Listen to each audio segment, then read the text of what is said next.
Welcome. I'm Matthew Phelps, co-author of the Turning to God's Word Bible study, In the Beginning, the Book of Genesis. Today we'll be talking about lesson 16 of our study, which covers the book of Genesis, chapters 27 and 28. This lesson picks up and expands on some of the themes that we laid the groundwork for in the previous lesson.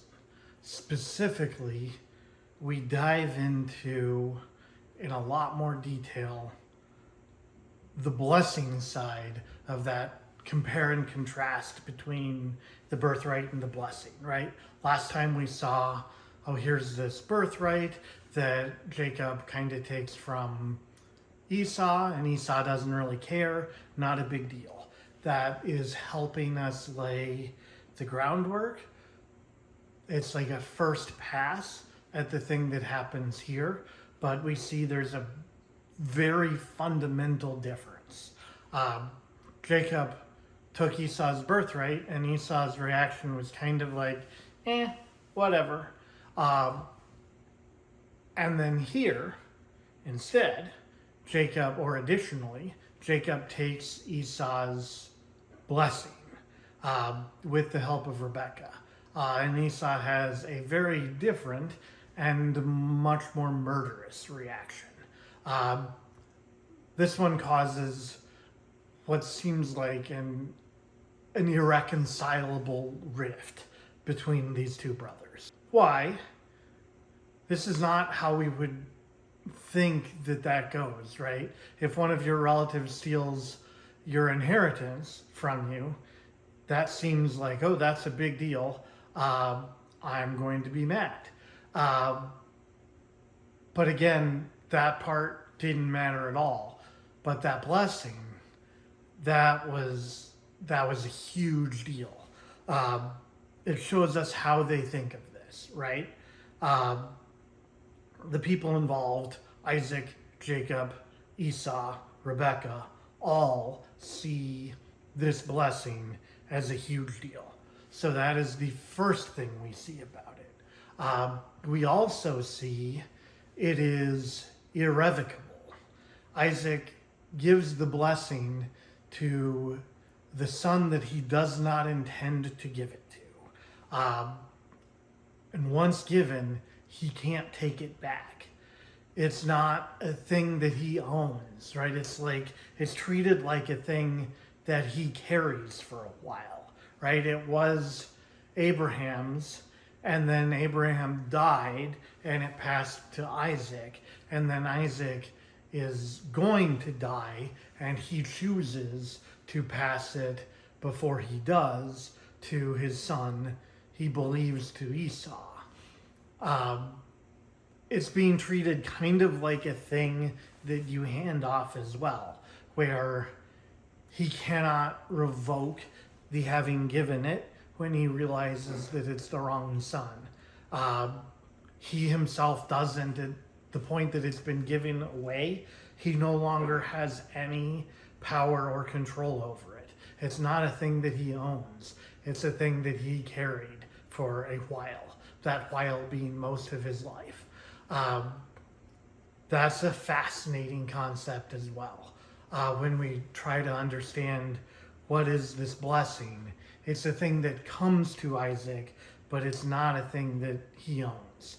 It's certainly not a thing he has power over. It comes from God. And it's through the working of God that via Rebekah, that it makes its way to Jacob instead of Esau.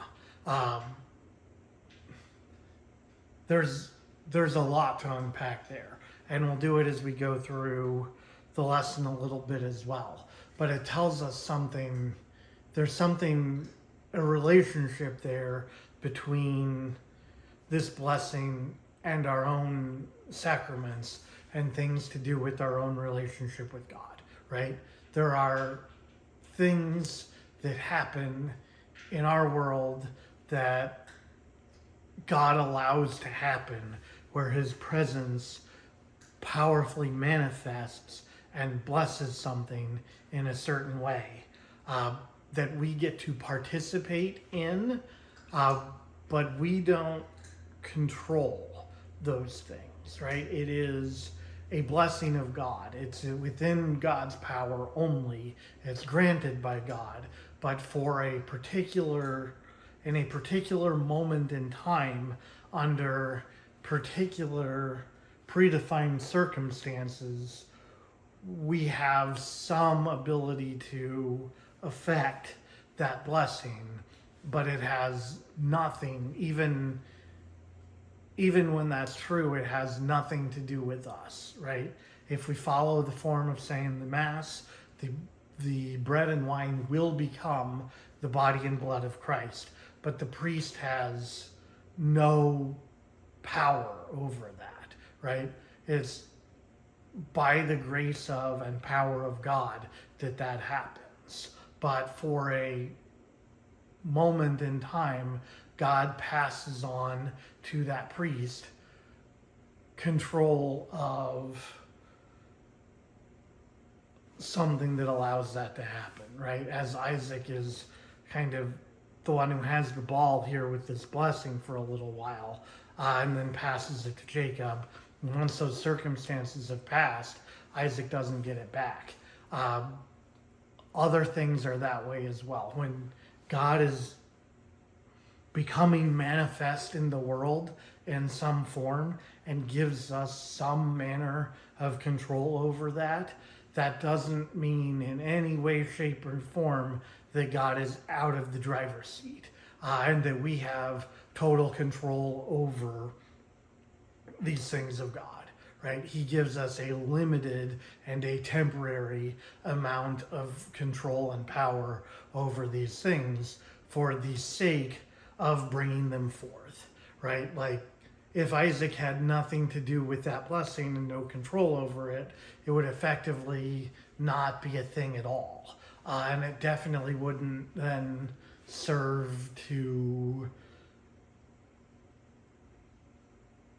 bring glory to God's name on earth. Like, the people close to Isaac all knew this was a huge deal, and it was because of God that it was a big deal.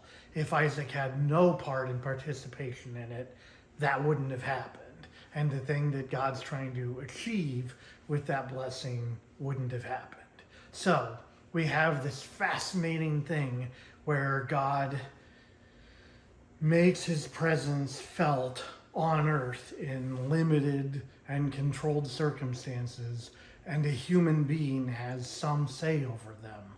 But although Isaac is blessed and has control over the blessing, it is not his. And once he passes it along, he no longer has it to give away. What an interesting concept. And it shows us so much about what this thing is.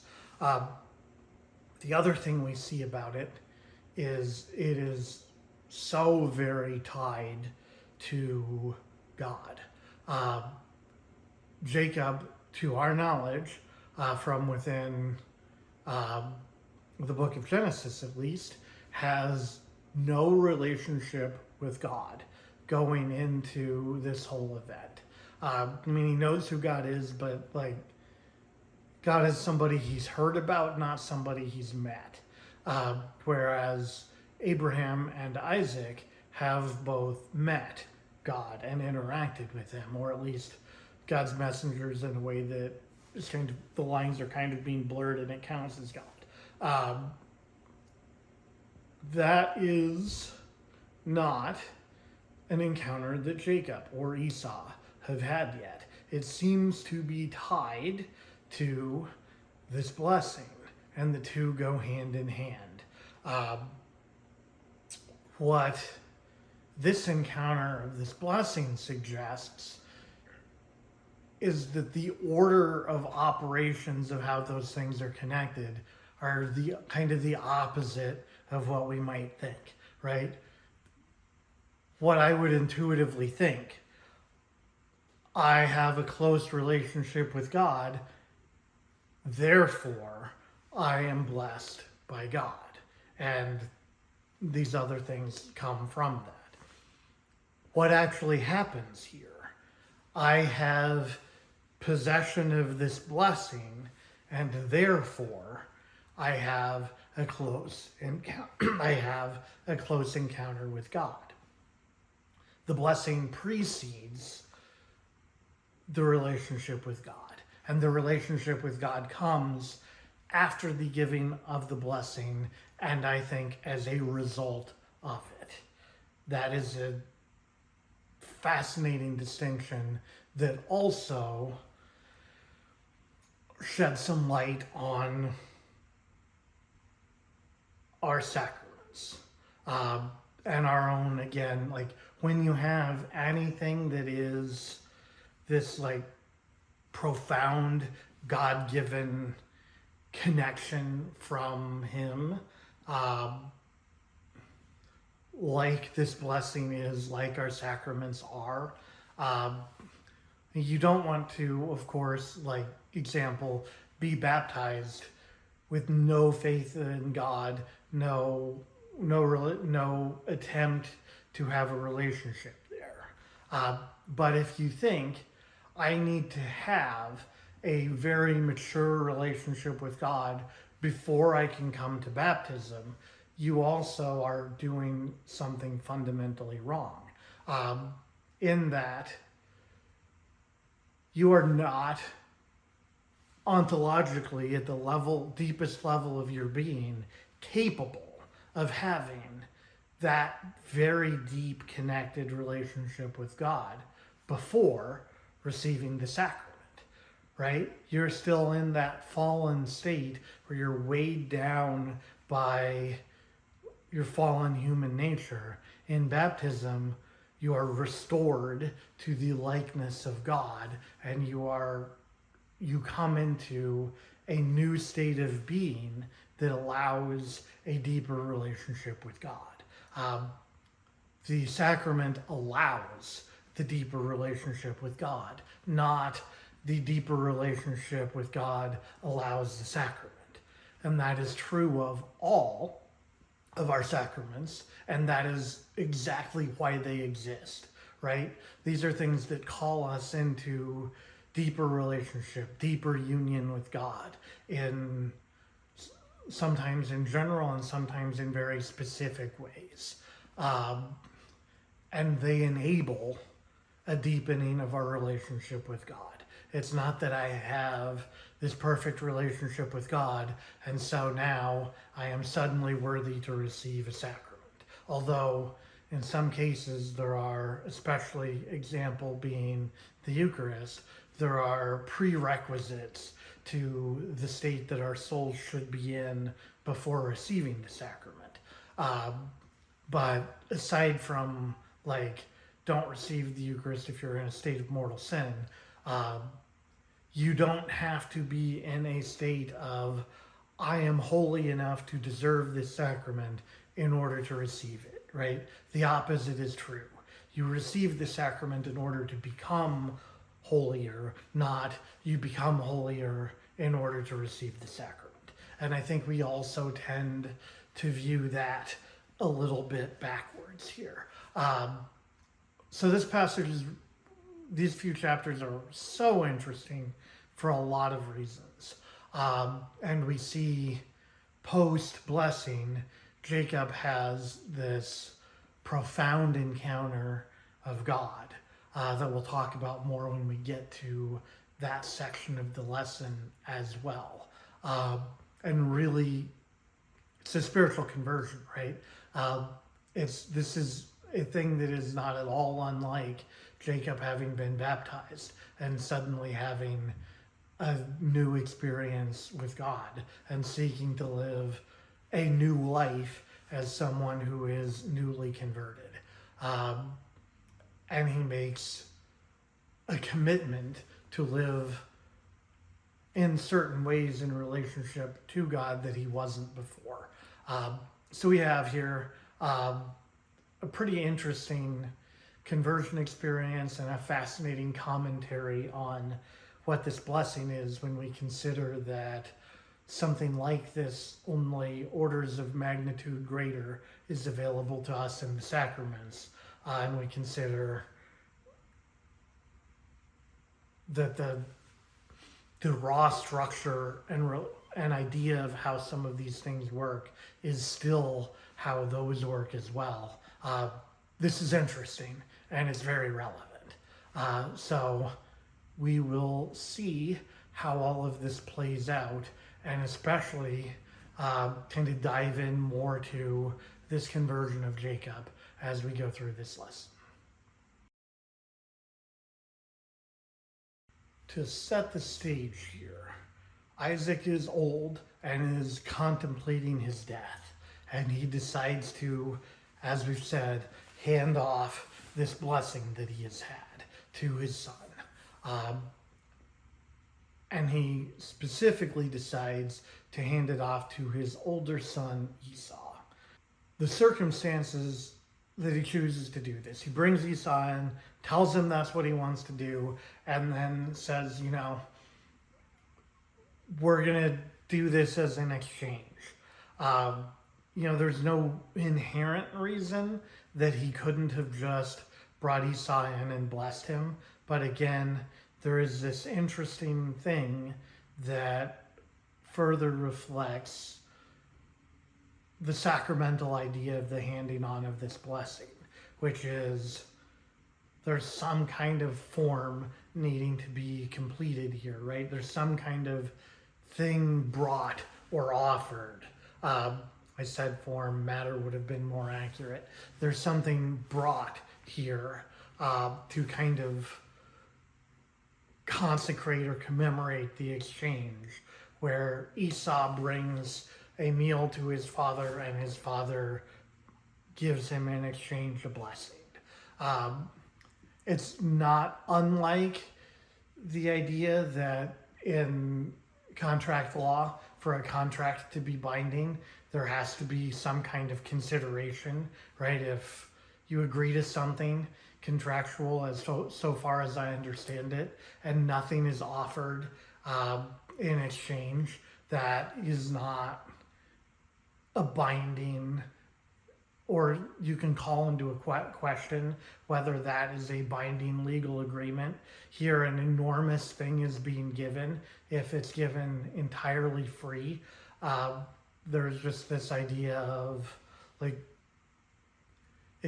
it just seems that the idea of some kind of exchange, even if what's being offered, a meal, is incomparably less in value than what's being given back, this blessing, it seems like that is still an important part of the exchange. And that holds true to our ideas of the sacraments as well, right? There's always something we bring. Could God become physically present to us in Mass without us offering bread and wine? Yes, he could. But it seems that he has decided that the exchange is important.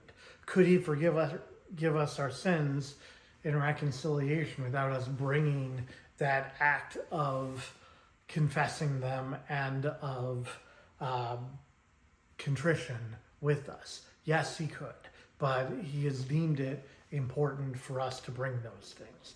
Could we effect baptism without water, or confirmation and holy orders without oil? Yes, we could, but God has deemed that those things that we bring to the exchange are also important. So that's what's happening here as well. There's an exchange going on. So Rebecca eavesdrops on the terms of this exchange and decides to get ahead of it. So Isaac wants a meal, and then he has the disadvantage of having to go out and hunt for one.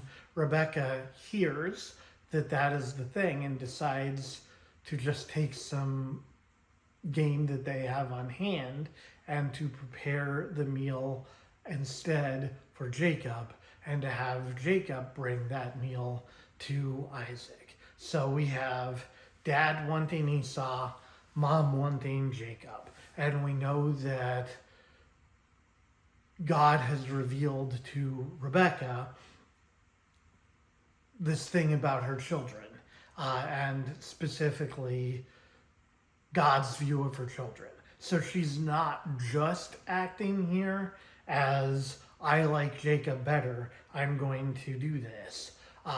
It's fair to see what she's doing here as acting in accord also with a thing that God instructed her to do, or indicated to her was his will. And we know, like, we've talked about it a lot. We know, we have kind of a picture of what Isaac's relationship with God looks like, right? So we don't see any kind of consulting by Isaac of God on which one of these sons to bless, or who Isaac wants to pass, or God wants Isaac to pass the blessing to, right? Isaac is just has his mind made up and is doing it, and God has said not that, and Rebekah is acting to carry that out. I know this can feel a little weird, the amount of deception involved, and it is. Remember also that Jacob does not yet have any meaningful relationship with God. That comes after this and not before. So the fact that he lies and is deceitful, that might not be a thing that he would do after he's blessed. But he arguably might never have gotten to the point that that is not a thing that he would do without having done it. It's an interesting scenario. The story should definitely not be taken as a parable of how it's okay to lie to and deceive your parents to get what you want. That is not our takeaway here, right? Our takeaway is, as we've already talked about, Rebekah has this closer relationship with God than Isaac does, and is seeking to realize and to carry out God's will. So Rebekah and with her Jacob are scheming to take the blessing that Isaac intends to give to Esau. I should have mentioned in the previous question, because it's still very relevant and will be for a bit. Isaac in his old age is basically blind, and that becomes kind of the crux of how this deception is going to work, right? Jacob's concern when his mother comes to him with this plan isn't, oh, Mom, it's so wrong to deceive Dad. He wants to give the blessing to Esau, and we should honor his wishes there. It's, but what if he recognizes what we're doing and then curses me instead of blessing me? I don't want that to happen. And Rebekah says, don't worry about it. If there's a curse, it's on me. But let's think this through. Okay, we need to worry about presenting you as Esau. And how is it that your dad, in his blindness, recognizes people? He will feel you, and there's a difference there with your brother Esau being hairier than you are, so we need to make you seem hairier. And he will smell you, so we need to put your brother's garments on you so that you smell like your brother. They don't seem to worry about the voice, and that comes up as well, which would be the other means of recognition, but they cover the things that they can. Rebekah prepares the food, gives it to Jacob, who has done the things that he can do to make himself seem hairier and more like Esau. So now we get the pretty straightforward execution of the plan. Jacob takes the meal that has been prepared, goes into Isaac, and presents it, and then proceeds to very repeatedly lie through his teeth. Who are you? Oh, I am Esau. Are you sure you're Esau? Oh yeah, I'm totally Esau. You sound like Jacob. Well, I am Esau. And he just, like, the exchange is Isaac clearly has doubts based on this whole thing, but just enough seems to be right that he's not sure. And he ultimately decides, yes, this is Esau. There's the ways that I have of verifying that or telling me this is Esau, even if he sounds like Jacob, and I'm not. He's clearly has the idea that something is wrong, and just is ultimately satisfied that he was confused or wrong about that, and decides that yes, this is Esau, is the exchange that happens here. And again, we talked about it a little bit already, but this passage is not attempting to condone lying to your parents, right? Like, it is a fundamental principle, the fundamental principle of Catholic and Christian morality, that the end does not justify the means, right? This is a story where it's easy to say, oh, it does, right? Like, this is fine because it gets to the outcome that God wanted, but they have to lie to Dad along the way, right? And they only have to do it because Dad doesn't have that relationship with God and is trying to do not the thing God wanted. So it's okay to be lying to him and to be doing this. That should also not be the takeaway, which makes this kind of an interesting and a complex story. Because as we would view it now, this is a wrong thing that's being done. And it would have been seen that way at the time as well. But it is also, it leads to the outcome that is the thing that God wants. So kind of a fraught and a complex thing going on here. But our takeaway definitely shouldn't be from this that what they did is okay. It's the thing that happens. And then from there, we're left with what we're left with.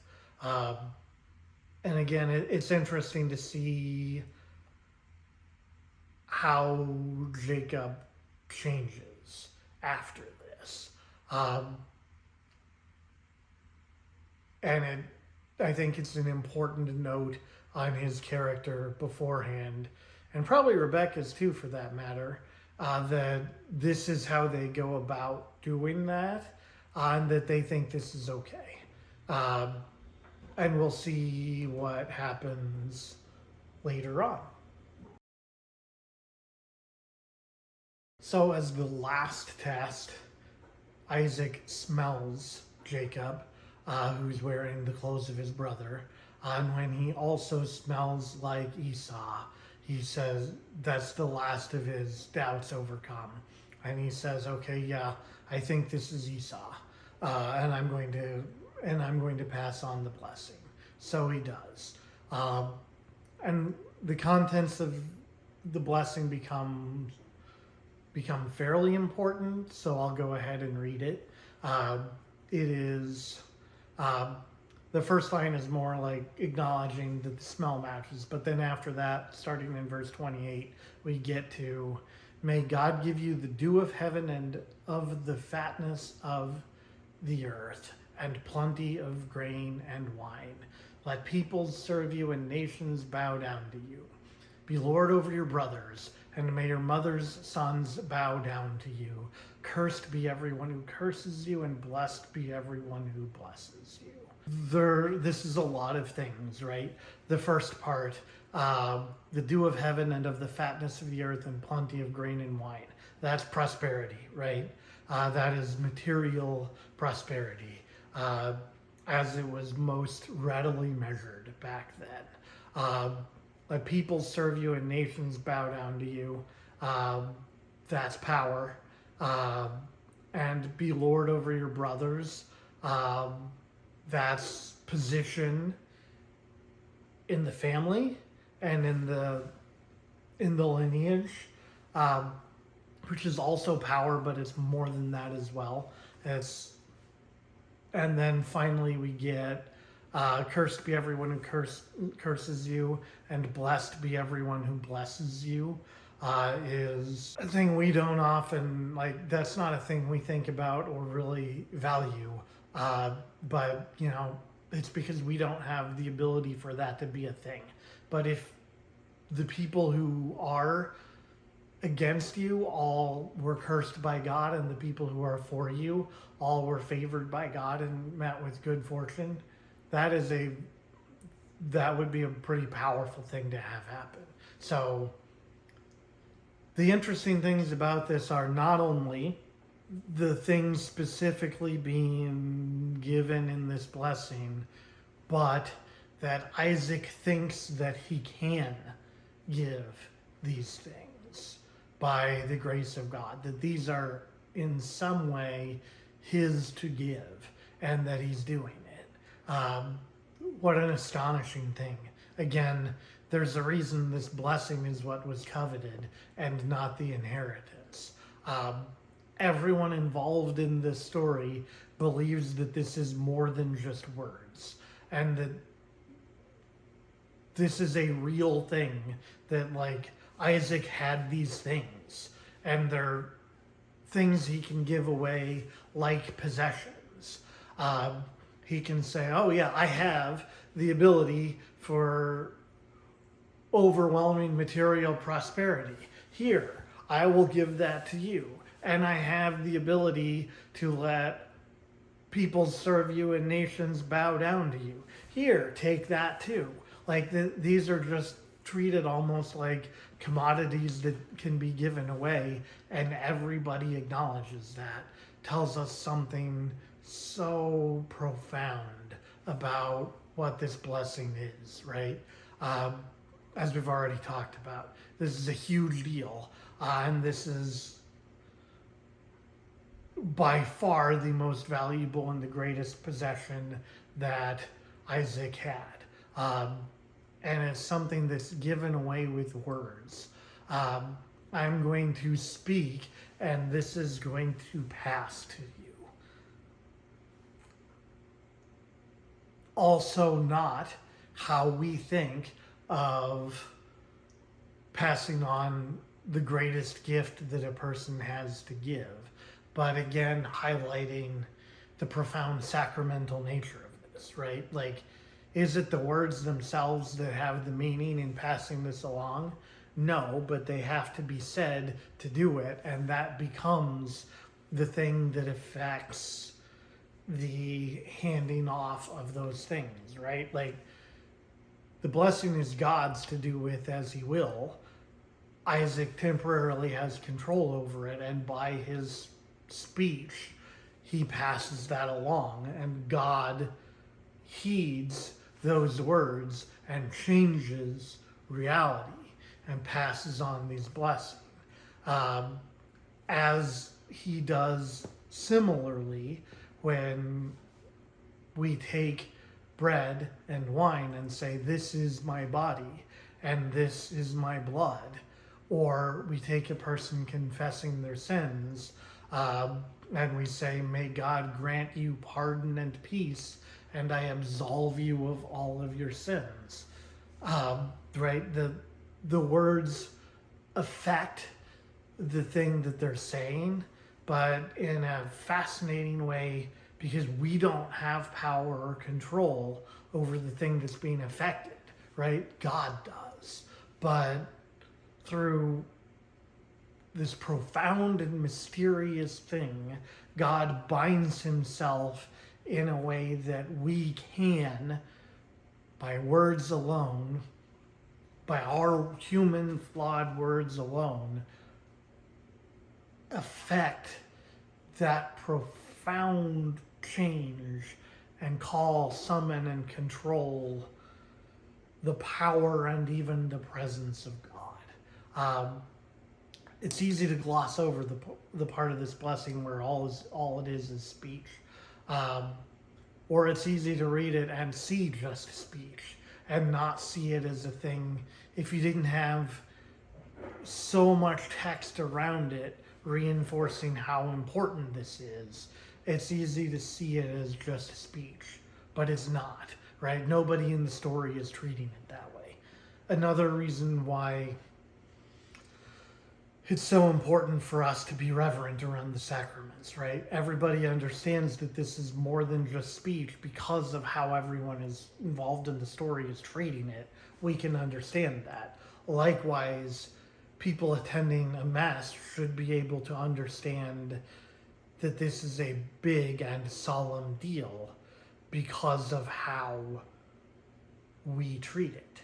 And they should be able to hear the words, "This is my body," and think, oh, is this just, a symbolic recitation of a thing in the Bible, and look around and see that's not what these people think.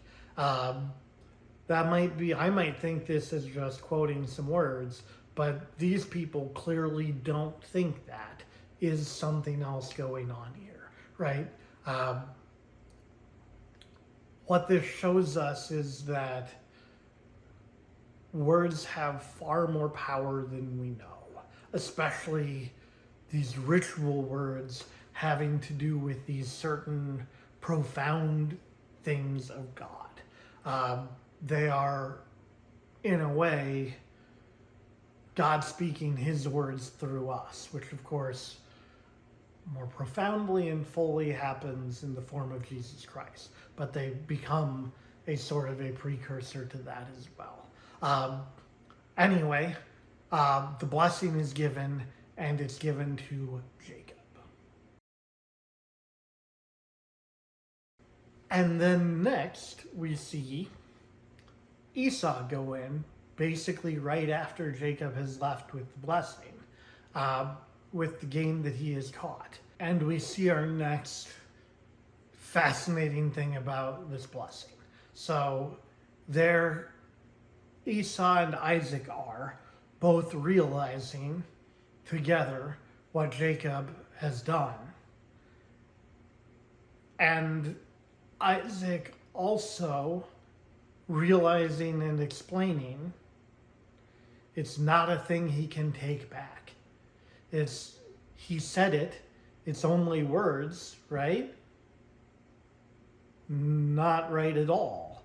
If it's just words, he could say the words again to Esau and do the same thing. It's not, they don't think it's just words.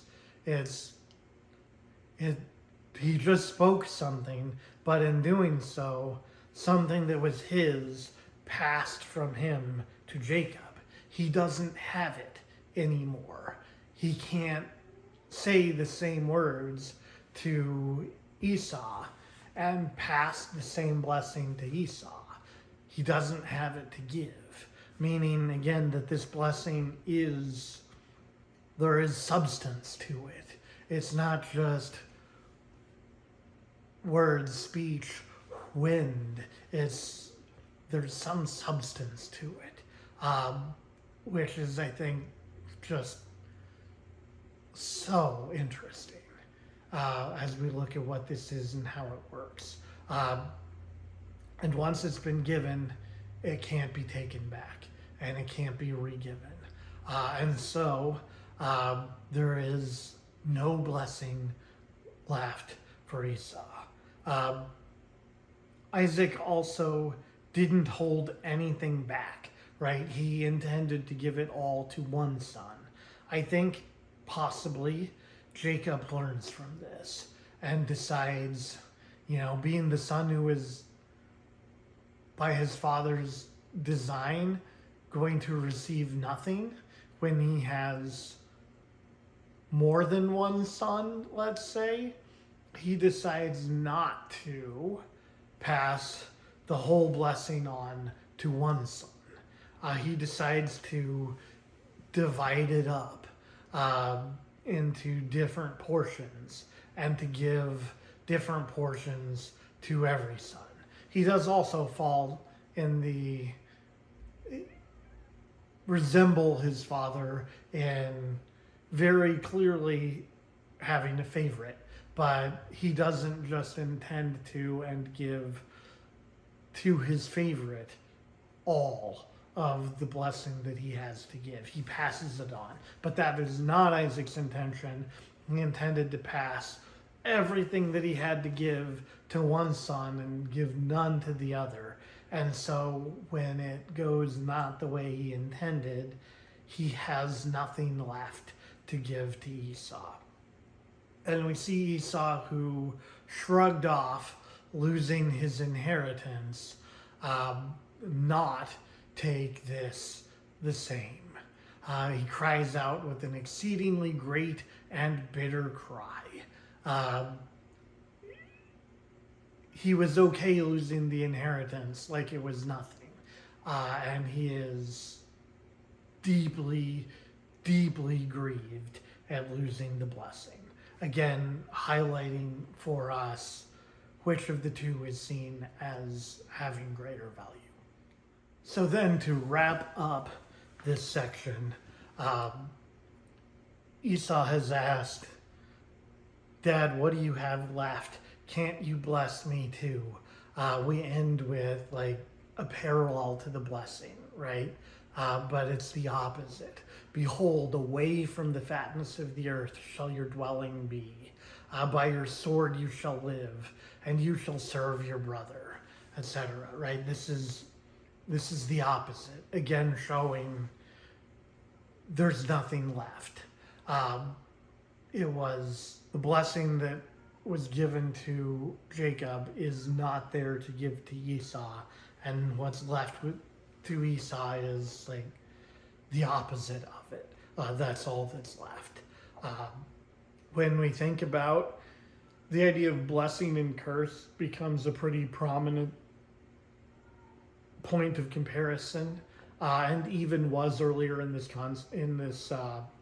passage, right? Like when Rebecca brings the idea to Jacob, his concern is, what if we fail and I'm cursed instead?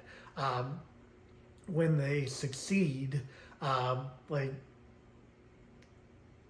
it's almost like curse is the absence of that blessing as well, right? When Isaac has no blessing left to give, all he has to give is curse. And it's not like he can give nothing, right? It seems like because Jacob has that blessing, these things are necessarily what is left for Isaac. So now it's almost like whether it's spoken or not, it doesn't matter because of what has already been given to Jacob. But it's nonetheless, it's spoken. And Isaac does, it's still so fascinating that Isaac feels entirely bound here and like he doesn't have the ability to change this thing. He clearly prefers Esau and has no ability to act on that now that he has blessed Jacob. So now we see this was the final straw for Esau. He's going to wait until Isaac passes, but when that happens, he plans to kill Jacob. And he's not exactly being quiet about it either. He has murderous intent toward his brother. And Rebecca, catching wind of that, informs Jacob of that fact and says, "All right, son, you have to get out of Dodge now. This is dangerous for you. You need to leave in town until your brother cools off. however long that might be. Why don't you go hang out with my family for a while until things blow over? And so once again, this is Rebecca pulling the strings a little bit and orchestrating this whole situation to save Jacob from Esau. This again is where we see Rebecca being a bit of a puppet master. There's no indication that Isaac knows that Rebecca had any part in Jacob getting the blessing. Right? He knows Jacob took it. We don't see that he knows that Rebecca was involved in that, interestingly. And so now Rebecca has decided Jacob needs to get out of town, but she does not have the ability to just send Jacob out of town. Dad has to send him away. Mom can't. And all of these things, she knows the thing that needs to happen, but she doesn't have the power to make it happen. And so she goes to Isaac and says, I've had it with these Hittite women. And, there's precedent. We know Esau married some Hittite women, and we know that they were not beloved by Isaac or Rebecca. And so on that pretense, she goes to Isaac and says, I can't stand these women, and you can't either, right? Surely we've had enough of them. And then Isaac catches the hint and calls Jacob to him and says, and does what his dad did for him, sort of, and says, okay, we want you to not marry local. We're going to send you back to your mom's family to find one of her brother Laban's daughters to marry. So you're not marrying one of these. And then he does a very interesting thing. Now he knows that this is Jacob. And when he's sending him away, he blesses him to be fruitful and to multiply. And he says, may he give the blessings of Abraham to you and to your descendants with you, that you may take possession of the land of your sojournings, which God gave to Abraham. Right now, Isaac is very enthusiastically blessing Jacob. Having done it, he's all in on this is the thing that happened. Also fascinating, right? He's not bitter and resentful of Jacob for having pulled one over on him and withholding anything here, right? He's now acknowledging that Jacob is the one who is blessed by God and who's acting accordingly. Again, showing that in his view, this is a thing that was his, that Jacob has now. And as someone who had it and still has some ability to speak in a way on behalf of God, he is speaking such now favorably to Jacob.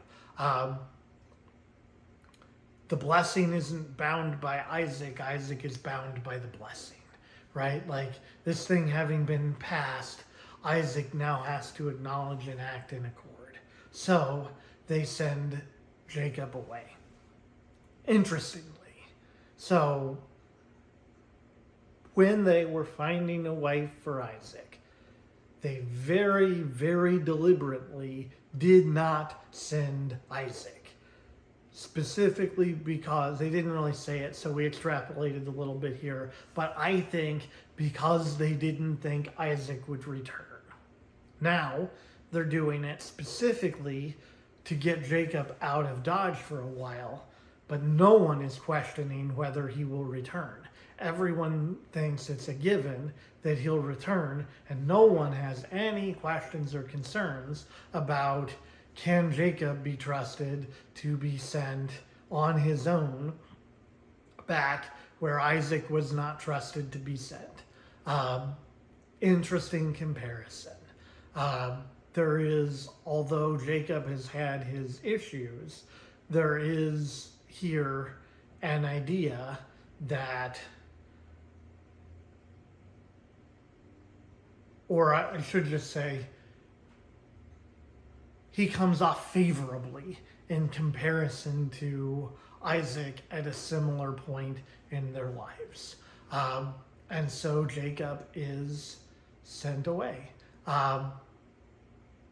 And this will be the last time until much later, and at a very interesting and important point, these two brothers reunite. But for now, their ways are going to go separate for some time, and because the blessing in the story will go with Jacob, we will focus on Jacob. This bit is kind of interesting. Esau, still kind of chasing that idea of favor and blessing from dad, sees that they send Jacob away to find a wife, doesn't pick up on a lot of that being a pretext to get Jacob out of town, and says, no, that's what they like, I'm going to do that. And proceeds to, in addition to his Hittite wives, marry one of Ishmael's daughters. There are a lot of things fundamentally wrong with that, and it shows us kind of why Jacob might have been a better choice. One, adding another wife maybe doesn't fix the fact that he has the ones he already has. The one he picks might be one of Abraham's, might be related to Abraham, but it's on one of those cut off limbs of the branch, and it's not really, it doesn't really achieve what he thinks it does. It might as well be another Hittite. And then in addition to that, he's still chasing from his dad the thing that Isaac has said he no longer has to give, right? He's seeing, oh, now Isaac's favor is with Jacob. Can I get it back somehow? Isaac has said, nope, deal is done. This blessing and favor are now with Jacob. And Isaac is still somehow, after that, thinking there's something he can claw back. When Isaac has said that's not the case, there's nothing left for Esau. So one wonders, like, Esau understands something about this blessing and its benefit, but clearly doesn't understand it the same way that his father does. And so is also kind of missing the point a little bit. Not that Jacob necessarily super gets it yet. We're about to see that. But it's just, this is an interesting thing that kind of highlights Esau doesn't totally get it. And even if he did know he wanted the blessing, like, this is not a smart way of going about anything. It is what it is. But interesting thing. And here we get the really interesting part. The really profound part of all of this. Jacob, fleeing home, comes to a certain place. A place that doesn't seem at all significant, right? It's night. He decides to sleep, grabs a rock to use for a pillow, and lays down and goes to sleep. And while he's asleep, he has a dream. And in that dream, he sees what here is called a ladder, but it's been viewed as a big stairway as well. He sees the meeting of heaven and earth, and angels going up and down, between ascending and descending on the ladder. And from the top of the ladder, God speaks to him and introduces himself, which is why I think it's fair to assume this is their first meeting, and introduces himself as, I am the Lord, the God of Abraham, your father, and the God of Isaac. And then basically proceeds to reaffirm to Jacob the promises that he had previously made to Abraham and to Isaac. And Jacob wakes up and says, surely the Lord is in this place, and I did not know it. How awesome is this place? This is none other than the house of God, and this is the gate of heaven. And so Jacob meets God and is moved by doing so. Few interesting points. A lot, but this is the thing that a lot of reflection can go into. First of all, in the lesson, I don't usually call this out in the videos, but there's an especially interesting and relevant one. I won't summarize it. It's worth reading. In the lesson, the bit that is a quote from the popes that's in every lesson, in this case, it is on page 93, is about this and is fascinating and kind of goes into how this details sort of the interplay between a contemplative experience and work and action in the world. It's a reflection by Pope Benedict XVI. It's neat and it's worth reading. Beyond that, thing we've already talked about in the book of Genesis, and we'll talk about elsewhere. In the Bible, the most significant things you meet anywhere, and that is always worth paying lots of attention to, are any points of meeting between heaven and earth. What is the first meeting point of connection between heaven and earth in the Bible? It was in this book, of course, because this is the first book in the Bible. And if there hadn't been another one before, it would be here, but there was another one. A very significant other one. And that is the creation of Adam, right? Where God fashions Adam out of clay, earth, and then breathes into him heaven. And that human is, as created in the image and the likeness of God, is a meeting point between heaven and earth until original sin occurs and humanity loses our likeness to God. A human is the main meeting point between heaven and earth. And then we're not. Ultimately, Jesus Christ is another example of that, as both human and God, is the example of that par excellence. But until we get there, there are other cases in the Old Testament where it occurs.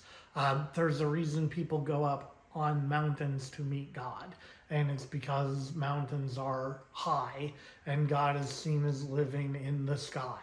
And so a mountain is like a meeting point between earth, the ground, and heaven, the sky. And so that seems like a meeting point between heaven and earth. If you want to connect with God, you go up the mountain, of course, because God's up in the sky. So the higher you can get, the closer you are to God. Except, of course, that's not true. But symbolically, that's very true. Actually, it doesn't matter, because we know God's like, we've been to the sky now, and even into space, and we haven't found God. We don't know the way without Jesus. Probably not a physical place that we can just go. We need to be taken. But back then, the sky was entirely unreachable. And so it was a good metaphor for we can't get to where God is. There's a gulf, a divide between what is human, earthly, and what is divine. And when that divide is bridged, that's very important. So here we have this ladder, this vision Jacob has is of earth and heaven meeting. Do we think that all of the angels of heaven have to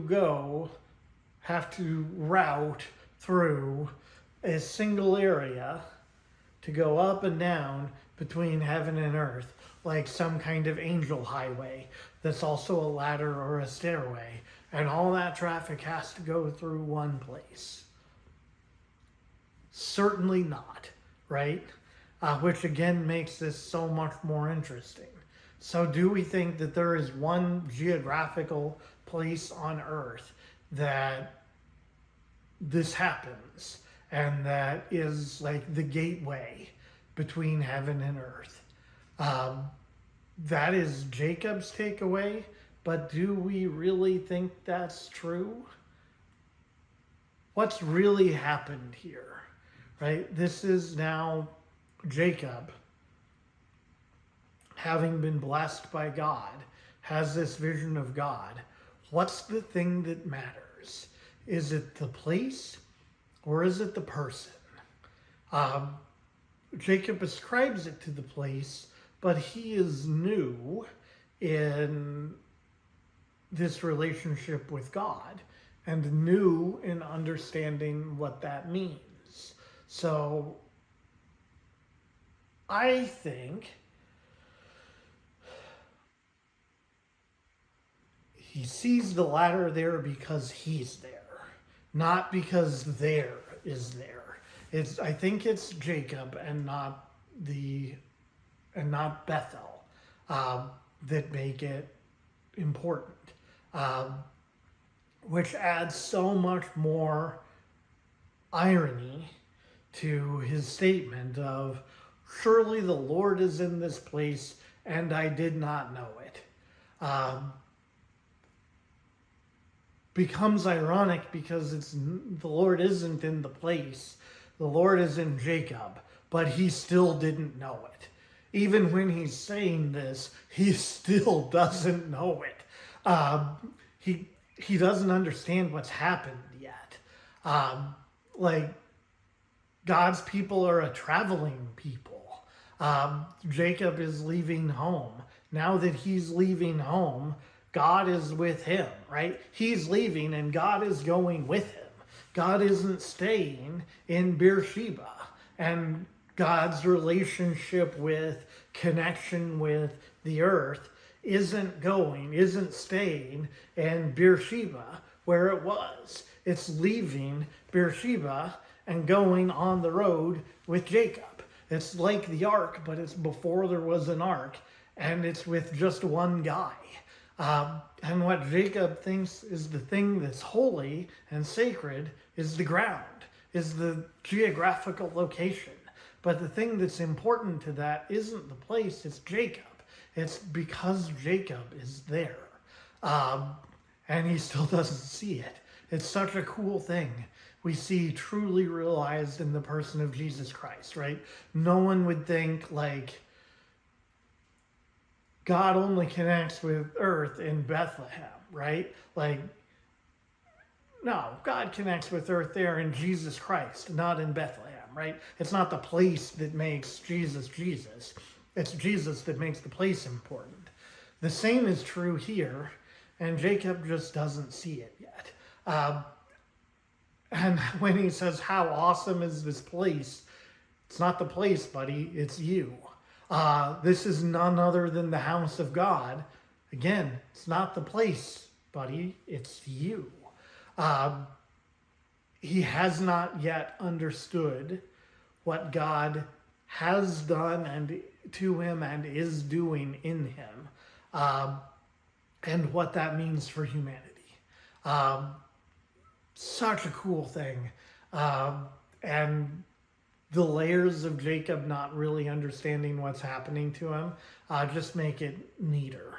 But also, like, he's in, right, too, right? Like, he sees this and is like, okay, this is also a huge deal.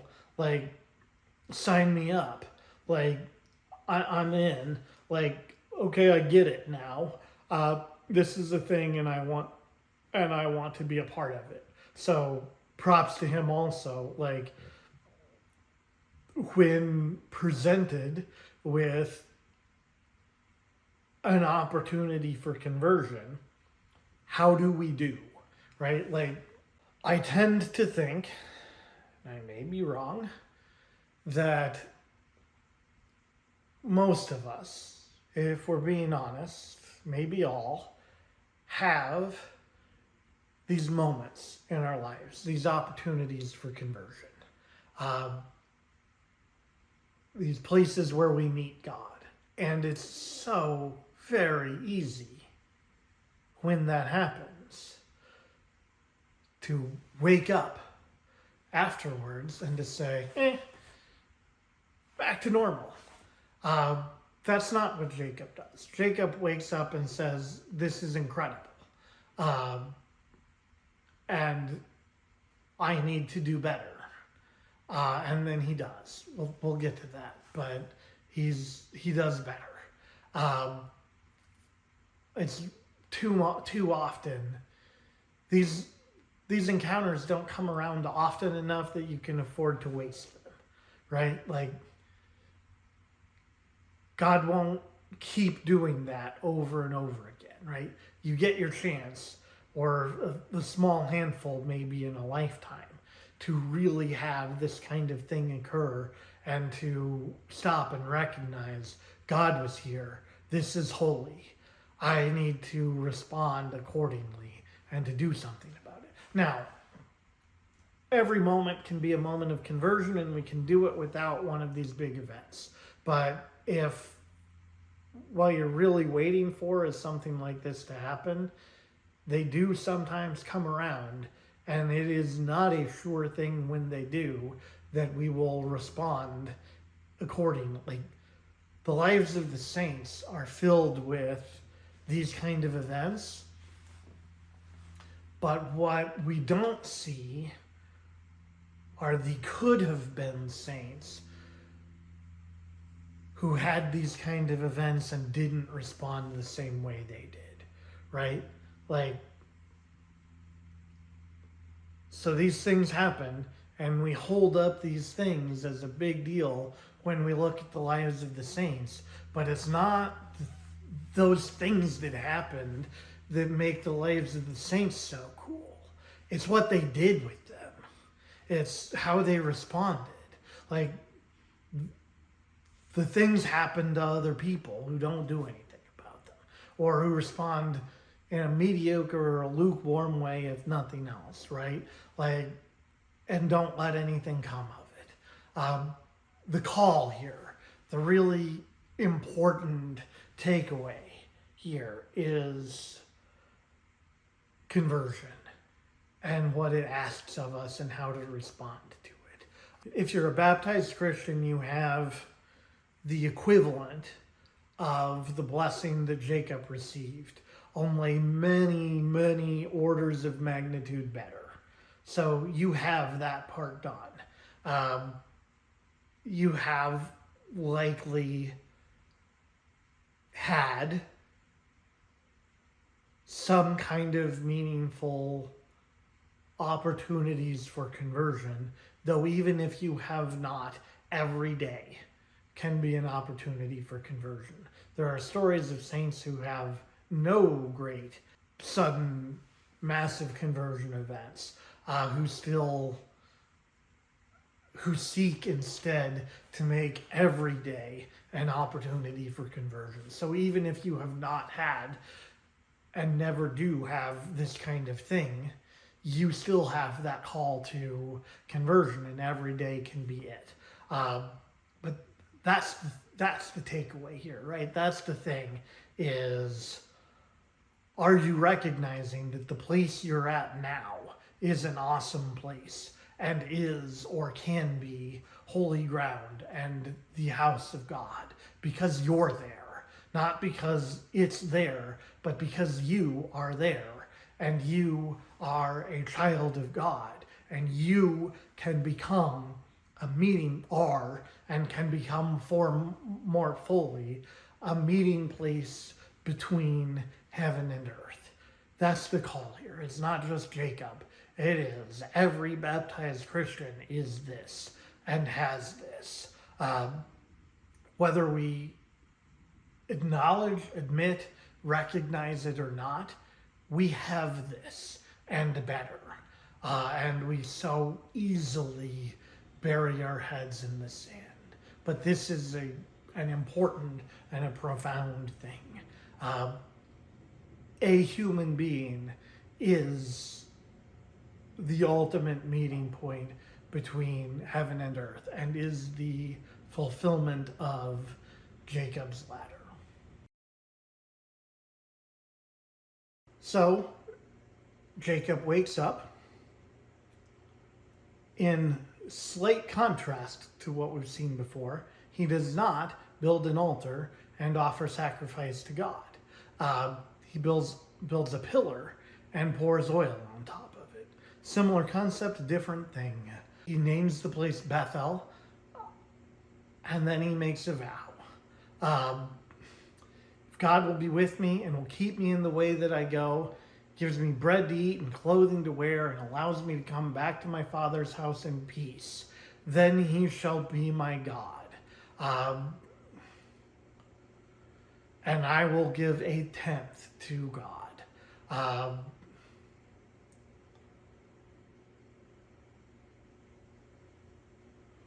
And this stone shall be God's house. But again, he's missing that actually that's him and not the stone, right? He's still attributing to the place what is him, which, again, interesting, which is maybe where we get the idea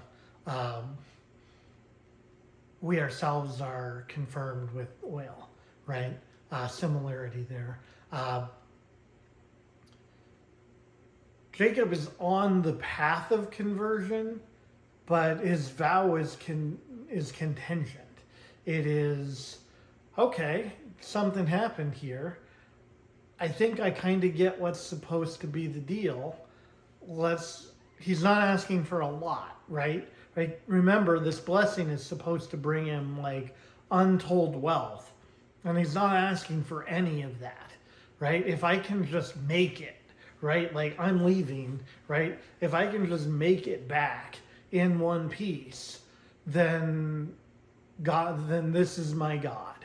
And it's also worth noting for someone who has in name stolen his father's inheritance, he's leaving home with basically nothing, right? Like Isaac stayed at home and got to send a servant to go find him a wife who was flashing around lots of money and saying, hey, anybody want to come back and marry the heir apparent of all of this? Jacob's has in theory claim to his father's house and possessions, but is going with nothing, or seems like very close to nothing, except that blessing, right? He has that to take with him. And now from that, he has had this encounter with God.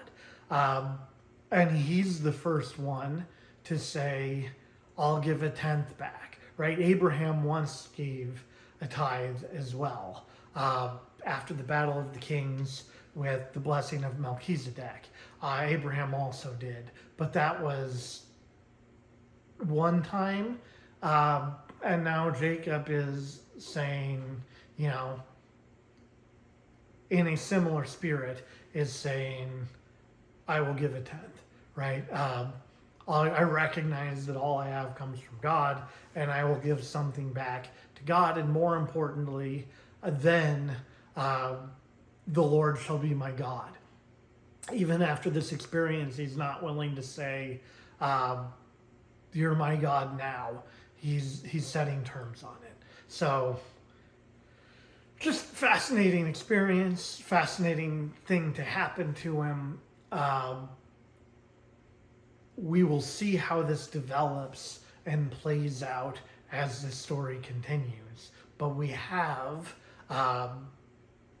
Jacob's going to, of course, be our main character for a while, but we're off to a really exciting start in terms of who this guy is and what that relationship's going to look like. And while he won't always be the main character, he'll be with us pretty much for the rest of the book of Genesis.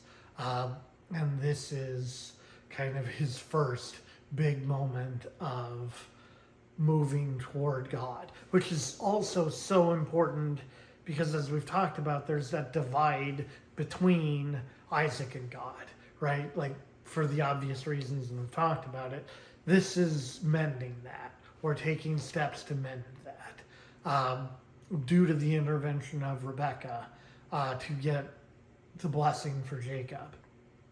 And we're righting what has been wronged. And that's between God and Jacob to do. Rebekah kind of got it going, but now Jacob has to go along with it too, and has to be comfortable with it as well. So we will see how that plays out and develops. We know enough about how the story goes that we know that is going to happen, but it will still be interesting to see it happen. This has been an overview of Lesson 16 of the Turning to God's Word Bible Study, In the Beginning, the Book of Genesis. For more information, consult our written study and visit us online at turningtogodsword.com.